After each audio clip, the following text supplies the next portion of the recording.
गुरु गोविंद दोऊ खड़े काको लागू पाओ। बलिहारी गुरु आपने गोविंद दियो बताए। यहाँ पर सतगुरु कबीर साहब कबीर चौरा में उनके आश्रम था और महान संत हुए और बैरागी हुए। उनके 4 शिष्य थे और चारों शिष्य जो है महान पारखी हुए। भगवान साहब हुए, उनका आश्रम बिहार में सीवान जिला धनौती मठ के नाम से जाना जाता है। वो आश्रम पारखियों के आज भी चल रहा है। दूसरा जो है गुरुदयाल साहब हुए। दूसरे नंबर पर जग्गू साहब हुए। तीसरे नंबर पर श्रुति गोपाल साहब हुए और चौथे नंबर पर धर्मदास साहब हुए। ये सब जो है एक से बढ़ के एक पारखी संत हुए। और धर्मदास साहब लहरतार वहाँ पर जो है कबीर चौरा में आचार्य रहे सतगुरु कबीर साहब के बाद। और पारखियों के गढ़ जो है गुरुदयाल साहब हुए पटना में, जो बिहार की राजधानी है। वहाँ पर पटना से पूरब जो है फतुहा कबीर आश्रम है। वो पारखियों के गढ़ आज भी है। दूसरे नंबर पर राम रहस साहब हुए और ये जो है गाया में हुए। गुरुदयाल साहब जी के शिष्य थे और वेदांती थे। उनका गुरुदयाल साहब के ग्रंथ कबीर परिचय है और राम रहस साहब के जो मूल ग्रंथ है कबीर बीजक, वो पंचग्रंथी है।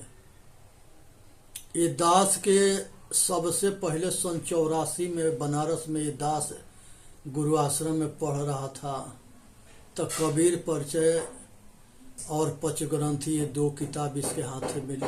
इसके ऊपर कृपा हुआ साहब के। आज सन 84 में सतगुरु अभिलाष साहब जी के शिष्य बन करके आए सेवा में दास लग गया। और आज भी जो है संतों के सतगुरुओं के कृपा के पात्र बना पड़ा है।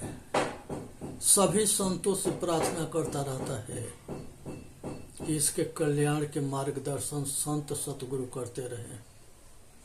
और ये विनम्र प्रार्थना करता है और आशीर्वाद मांगता है कि इसको सभी के आशीर्वाद की जरूरत है। उसके बाद से जो है निर्मल साहब हुए, ये भी एक महान संत हुए। और उसके बाद से राघव साहब हुए। और बुरहानपुर में मध्य प्रदेश में पूरन साहब हुए, जो बीजक के टीका किए। ये पारखियों के गढ़ है। आज भी ये आश्रम पर महान साहब आचार्य हैं। और वहीं पर काशी साहब हुए। वहीं पर जो है आज भी जो है कबीर निर्णय मंदिर के नाम से वो आश्रम है बुरहानपुर में। महान संतों के जो है पारखियों के गढ़ है। और उसके बाद से जो है ये हर एक जगह जो है पारखी संत होते रहे। जीवन ज्योति जीवन ज्योति केंद्र जो है पूर्णिया में है, जहाँ धर्म स्वरूप साहेब हुए महान पारखी संत हैं। आज भी वो सतगुरु पारखियों के गढ़ बना है पूर्णिया में, जीवन ज्योति केंद्र। इसी तरह से जो है ये पारखियों संतों ने पूरा संसार में प्रकाश के फैलाते रहे और उजाला करते रहे। और एक जो है अमर साहब हुए सतगुरु, ये अमर साहब जो है मैनपुरी में हुए, रजो देवी सतगुरु कबीर आश्रम मैनपुरी जिला अस्पताल के पास में है। एक इसके बाद सुशील साहब सतगुरु हुए, ये भी महान संत हैं सतगुरु। एक सुशील साहब हैं, ये भजन के प्रखंड विचार रखते हैं। भजन और प्रवचन में ये सतगुरु के बहुत प्रभावशाली भजन और प्रवचन है। असंग देव जी हुए, ये भी महान पारखी संत हैं, ये भी काफी रोशनी फैला रहे हैं। निष्ठा साहब हैं, बराबंकी में कबीर आश्रम है सतगुरु विशाल साहब जी के, वहाँ प्रेम साहब हुए थे पारखी, महान संत थे। आज भी वो आश्रम पारखियों के गढ़ बना है, आज भी चल रहा है। यहाँ पर जो है सभी संतों के कृपा दृष्टि बनी हुई है, जिससे कि हम लोग जो है अपना कल्याण में लगे हुए हैं। इन लोगों के प्रवचन जो है इंटरनेट पर भी है, अध्यात्म चैनल है, जो धर्म स्वरूप साहब के है, बहुत चैनल है जो पारखी संतों के है, और काफी रोशनी फैलाई जा रही है। संतों के बहुत बड़ा कृपा है। इसी में दरिया साहब हुए, गरीब साहब हुए, घीसा साहब हुए, पलटो साहब हुए, दादू साहब हुए, निरंकारी हुए, राधा स्वामी हुए, संत परंपरा के प्रवर्तक जो है, मार्गदर्शक जो है आदि गुरु सतगुरु कबीर साहब थे। उनका जो है एक मित्र जो थे वो रविदास जी हुए। ये दोनों संत बनारस में हुए और बहुत बड़ा रोशनी फैलाए, और वह इसी सारनाथ से बुद्ध भगवान भी प्रकाश डाले हैं और फैलाए हैं चारों तरफ।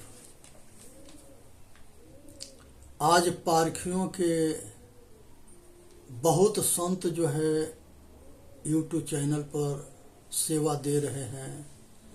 आज हमारे देश हम लोग जबकि आज जरूरत है कि ये संतों से प्रेरणा पा करके आए अपना कल्याण करें। रामा शंकर साहब है, रंजीत साहब है, संजीवन साहब है, अनिल साहब है, गुरुभूषण साहब हैं, अरविंद साहब हैं, बहुत संत हैं, कितने हम कह सके, वो सब भी कम है। आज ये जरूरत है कि बाहरमुखी के भटकाव से अंतर्मुखी होकर के आए अपना कल्याण करने के। इसी में मानव जाति के हित है, आज सबके कल्याण है। और संसार के अंदर जो है सभी संप्रदाय में ये महान संत हुए हैं, और ये जो है सत असत के निर्णय करते हैं, जड़ चेतन के निर्णय करते हैं। आज सतगुरु कबीर साहब के मूल ग्रंथ जो है बीजक है। सतगुरु अभिलाष साहब तो बहुत ग्रंथ लिखे, करीब 200 के करीब में उनका पुस्तक है। उनका कबीर प्रीतम नगर कॉलोनी इलाहाबाद सुलेमसराय के पास में पड़ता है, वहाँ कबीर नगर है। वहाँ पर साहेब के, सतगुरु अभिलाष साहेब के प्रेस था और उसी प्रेस में सारी पुस्तक छपता था। और सतगुरु अभिलाष साहेब प्रत्यक्ष परमात्मा के स्वरूप हैं। सतगुरु कबीर, परमात्मा के मतलब होता है श्रेष्ठ आत्मा, श्रेष्ठ महान आत्मा, धर्मात्मा, परमात्मा, परमेश्वर, प्रभु मालिक स्वामी को कहते हैं। सतगुरु और संतों से बढ़ के और कोई कल्याणकारी मालिक ना हो सकता है। नहीं तो माता पिता होता है, नहीं तो संत गुरु होते हैं। ऋषि उसे कहते हैं जो रिसर्च करता है, मुनि उसे कहते हैं जो मननशील होता है। संसार में सर्वशक्तिमान चेतन आत्मा है जो खुद को जानता है, बाहर सबको जानता है, सबके जनैया है।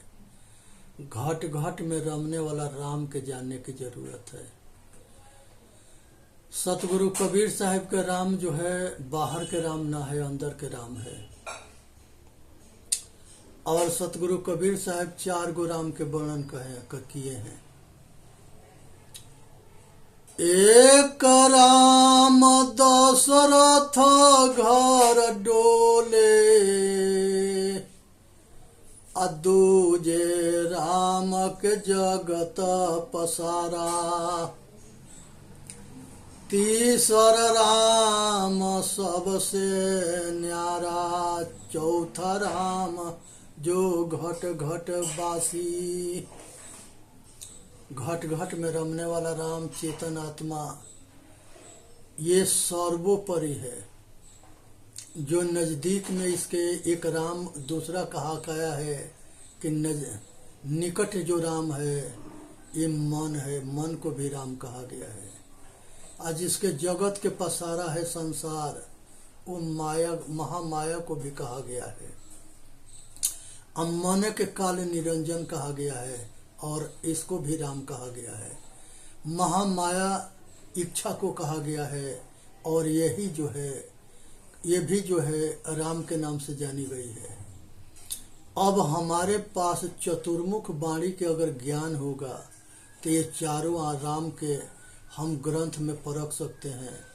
अगर हमारे पास चतुर्मुख वाणी के ज्ञान ना होगा तो हम जो है अर्थ के अनर्थ कर देंगे और अनर्थ को अर्थ कर देंगे। एक शिष्य जो है अपने गुरु से कहता है कि हे गुरुदेव, हमारे कल्याण के मार्ग बता दो। तो ये जीवमुख वाणी है। अगर कोई कहता है कि हम संसार के सृष्टि करते हैं,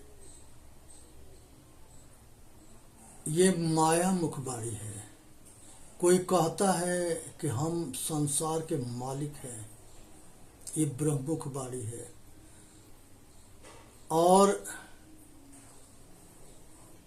मनोमय सृष्टि में जो आसक्त हो जाता है तो जीवमुख वाणी, ब्रह्ममुख वाणी, मायामुख वाणी और गुरुमुख वाणी, संसार के तीनों वाणी के समझने की शक्ति गुरुमुख वाणी में होता है। अगर हम गुरुमुखी हैं तो सभी वाणी को समझ के अपना कल्याण कर सकते हैं। अगर हमारे पास चतुर्मुख वाणी के ज्ञान नहीं है तो हम इसीलिए हम जो है ये मोह जाल, माया जाल, भ्रम जाल से निकल नहीं सकते हैं। खानी जाल, बानी जाल, मोह जाल, माया जाल। इसीलिए जो है बहुत जो है ब्रह्मा जिसे कहते हैं, वो ब्रह्मा क्या है? ओ रजोगुणी ब्रह्मा है और ऊ सतोगुणी विष्णु है, अम्मा महेश है तमोगुणी। ये तीनों देवता के शॉर्टकट नाम ओम है। और दुनिया ये ओम के सबसे बड़ा मालिक समझ करके और इसके पीछे पगला करके खोजने लगा, समझने की जरूरत ना पड़ा। ये शॉर्टकट नाम है ओम। ओम के अर्थ दूसरा जो है, ओ के मतलब जो बाहर, जिसके ओ मतलब बाहर और मैं मतलब अंदर। अंदर जो चेतन आत्मा है ये ओम के प्रत्यक्ष स्वरूप है। इसको सगुण ब्रह्म कहते हैं। और जो बाहर के जो ब्रह्म है, वो ब्रह्म जो है, ओ के मतलब बाहर और म के मतलब अंदर। वो बाहर वाला जो ब्रह्म है वो मोक्ष आत्मा है, वो जन्म मरण के से परे है।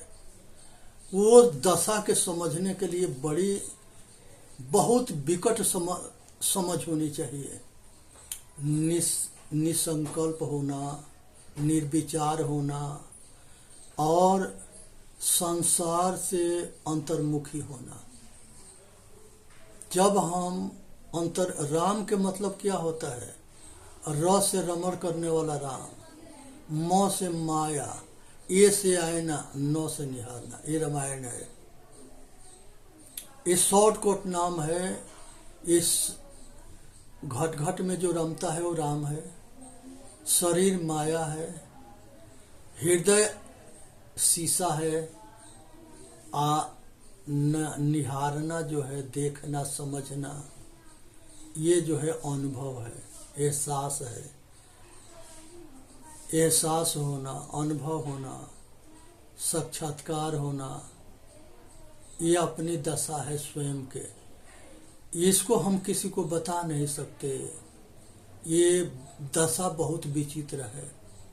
जैसे एक आदमी जो है गुरु से पूछता है कि गुरुदेव गुड़ कैसा होता है? वो कहे कि मीठा होता है। कहे कि मीठा कैसा होता है? कहे कि जब खाओगे तब उसके एहसास करोगे कि कैसा होता है। इसी तरह से सहज समाधि है।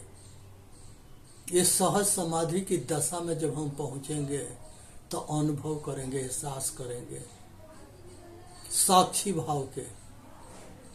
स्वयंभू, ये स्वयंभू जो है शिव के लोग कहते हैं, लेकिन शिव के अंदर भी चेतन आत्मा था, ब्रह्मा के अंदर भी चेतन आत्मा था, विष्णु के अंदर भी चेतन आत्मा था।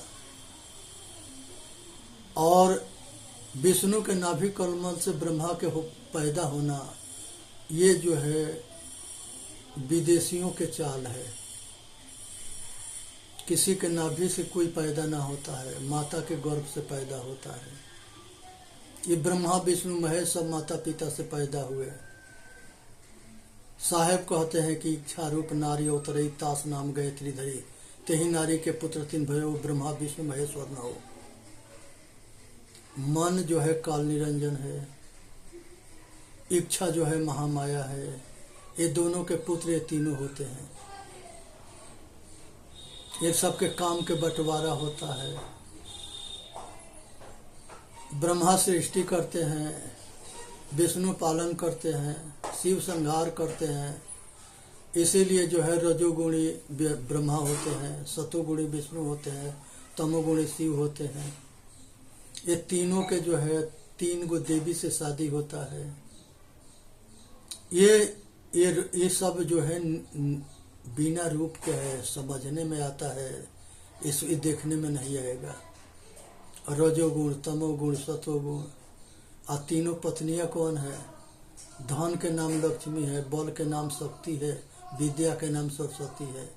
विद्या के जो है ब्रह्मा से रूपांतर बनाया गया, शादी कराया गया विष्णु के लक्ष्मी से। और शक्ति के शक्ति जो दुर्गा है उसे शिव के संग शादी हुई। ये तीनों के काम बटा और ये 6 मिल करके इच्छा और मन काल निरंजन, ये 8 होते हैं। ये जो है इनका कोई रूप नहीं है। इसी रूप के समझाने के लिए वेद के ऋषि जो है इसको रूपांतर कहानी बनाया। अंगिरा ऋषि, अंगिरा ये जो है ब्रह्मा ये उपदेश जो है अपने पुत्र ऋषियों के दिए थे, संत कुमारों के। उनके माध्यम से